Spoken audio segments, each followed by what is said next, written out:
Hi Bodina. So we're gonna go up to the gate again, and I'll show you like the front part of the house because we kind of just went straight around the back and look at the trees. So if you walk to the gate and you have the woodshed here, there's like some raspberries that have been growing in the woodshed. They actually haven't been spreading anywhere; they've just been staying in the woodshed. So we've been leaving them there. And they're producing raspberries, and then we also have a vine climbing up there. And on this side here are the peonies. I did take a picture of them when they're in full bloom, which I still have to send to you. They're done now, and then I have a climbing red rose on that side. But she's had a little bit of a hard time this winter as well, so she's just coming back now. She's a beautiful little red rose though. And then, so these are the peonies and the beautiful pink roses, which also I had to cut back a lot this week because of the wet cold. But usually roses do well being cut back anyway. And then in between are the white, super fragrant white roses. They had to grow around the pink ones because they were a little close. So I got one side on that side and the other one's popping up on that side. But they're such nice fragrant roses. And then raspberries. Yeah, a few more raspberries that we're leaving there for now. And then this is the beautiful mock orange, just finished blooming. It was incredibly fragrant and full of flowers this year. And it's just keeps getting bigger and bigger. And then these are the little pink roses here that I'm always cutting back because they always start creeping out. But they just grow so well.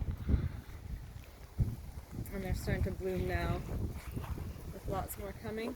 You want to go so this is our new kind of renovated spot here. We're trying to make a little garden behind as well. So this is one tree that you guys had planted, and I'm not sure what variety it is, but it's been growing lots, and it's kind of getting wider and bigger. And then on this side here, I have some more flowers, some more roses, and this is another ornamental flowering bush, which gets covered in pink flowers in the spring as well. So this is beautiful. And this is a plant that was here as well, and I just transferred it, and it grows really well and so beautiful. I don't know what type it is, but I found it growing somewhere and I put it there. And then here's our little archway. We have clematis growing up it. And we also have honeysuckles. Those are so beautiful. Trying to get them to climb up there as well. And then here we have another beautiful rose. I was actually donated by some people at Desert Hills. They had given it to me because someone forgot to pick it up, and it has these gorgeous pink roses on it. They're actually quite fragrant as well. And then just more flowers, and then this is another type of tree. It's almost like a maple, but the leaves are a little different. And a lilac bush there. And then through our little archway here, we're working on developing this area. We want to make like a little memorial to Jamuna over here. Plant grass and have a little spot there, but for now we're just kind of getting started. We have a few lilac bushes growing there, and that's a flowering crabapple. It gets really hot pink flowers in the spring. And then we started planting some more irises and daylilies. And this is the little pond we've been working on. Lake of Vaishnav Jewels eventually. Oh, no sun for the fountain. It's normally the fountain's way bigger. It's just the sun's behind a cloud right now. Yeah, it's a solar fountain, so it has a little solar panel. And now it's behind the cloud. And there's the other mock orange tree, which has been growing a lot. Oh, there, now you can. Oh, it's coming back. And this year, for the first time, I put some. Oh, the other one conked over, yeah. No, it's going. Is it? Oh, okay. Yeah. And I planted some. Well, I put in some lilies, water lilies, and they're starting to grow. And there's a few more water plants I just put in for now because I'm not going to be able to plant them, but they'll be okay while we're gone. Back through. You want to go back through here? Yeah. Okay. So we'll go back through the gate here.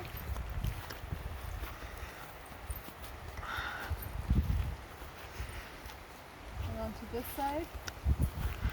And so here's a beautiful willow tree. Humongous. A little green cloud.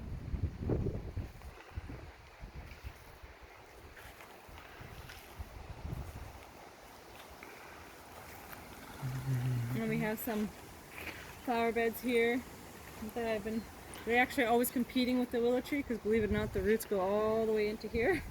So I have to water these much more frequently than other flower beds. But so we have some clematis and other flowers in here. And so we're working on reviving the honeysuckles. I think they either got too old or they got damaged.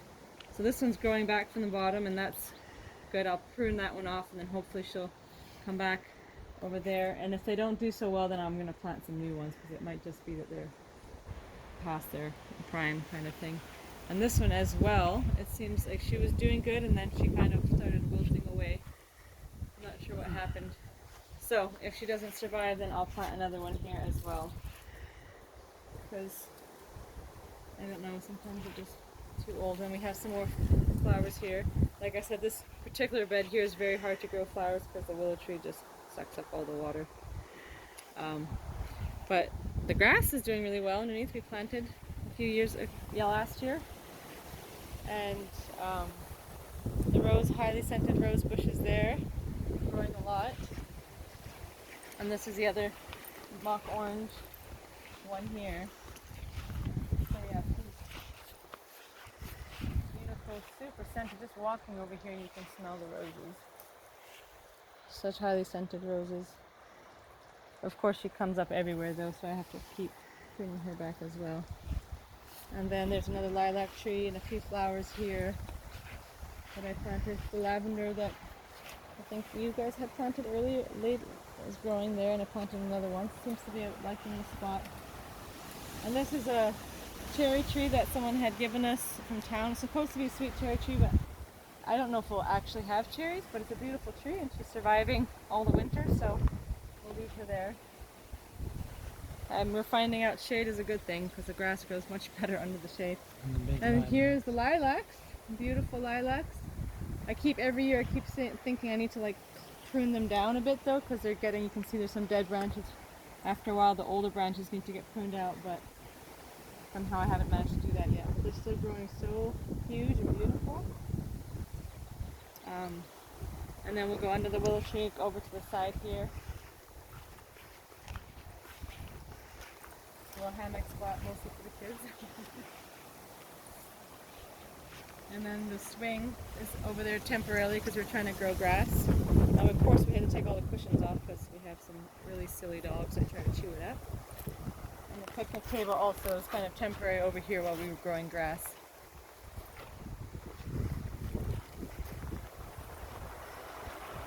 So this is a snowball bush that you had planted before. And she's been growing bigger every year pretty much. And this is another flowering pink shrub. It's called ornamental almond or something like that. And she's got beautiful flowers in the spring as well. And then here's our plum tree. This one for the first time actually has plums growing on it. So we'll see if they make it to maturity. It's been many years of trying to get them to get plums, so I'm happy to have a few at least for now. And we'll see if they get more and more every year. And then these two are also plum trees, but they're much younger, so I haven't seen... Oh no, there's a plum up here. I didn't even notice. So yeah, they haven't produced a flower like crazy, but they just aren't big enough to produce any fruit yet. But there's a fruit one there, so maybe now they're going to start producing more every year. Another plum tree there. And this is that maple tree that you guys have planted. I'm not exactly sure what type of maple, but it's getting huge. It's more like a maple bush because it had branched out a bunch at the bottom. But we're just letting it grow. Beaver pond down there. You can see the carnage. All the trees, beavers taken down. And you can kind of see his beaver house down there, but anyway, there's water, made a huge pond. That's how all these plants are growing. And then these are two new additions. These are the apricot trees we planted last year. They seem to be doing really well here. They did flower a bunch, but they didn't give apricots this year because they're too young. And then I had moved the elderflower tree over to here because it wasn't doing well, and I thought it would die over here, but it's actually doing really well here. So now it's going to be competing with the apricots. We'll see how this one does later on. And over here is another little lilac.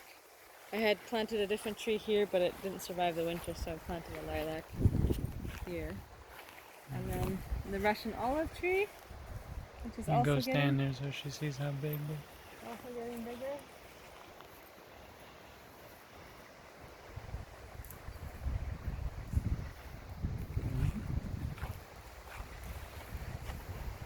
I've been pruning the lower branches a little bit so that it kind of is a higher mountain tree.